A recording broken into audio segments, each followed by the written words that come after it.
enduring until they couldn't anymore, and then being replaced by others equally desperate, equally determined, equally doomed to lives of hardship that make your single day of failure seem almost merciful by comparison.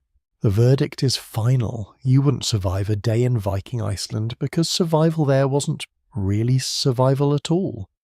It was just a longer, slower form of dying stretched across years instead of hours, but arriving at the same inevitable end that awaits everyone who tries to make a home in a place that was never meant to be anyone's home at all. Now, the real rest begins, the deepest relaxation, as you let go of all that struggle, all that suffering, all that impossible effort that Vikings somehow sustained across lifetimes. You drift now into the most peaceful sleep, the kind that Vikings never knew, the sleep that comes from knowing you tried, you failed, and you can finally, mercifully, stop trying. The darkness that frightened you last night seems welcoming now, a soft blanket rather than a threat, pulling you down into dreams where there's no cold, no hunger, no labour, no fear, just the gentle recognition that you've done enough, survived enough, suffered enough for one lifetime, even if that lifetime in Viking Iceland lasted barely 24 hours. Sleep now.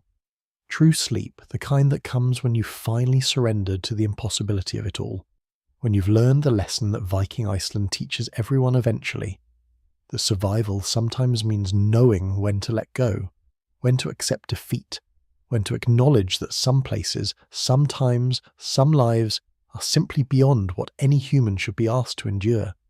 And in that acceptance, in that surrender, there's a peace that Vikings rarely found, a rest that their harsh existence never quite permitted, a softness that Iceland's volcanic rock and frozen winds could never offer.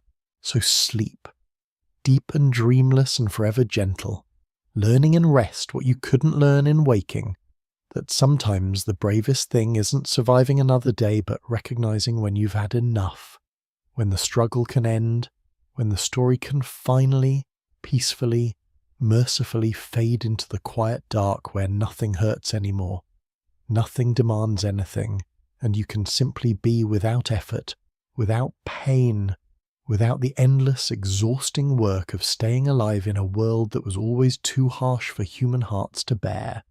Sweet dreams, tired traveller, you've earned them.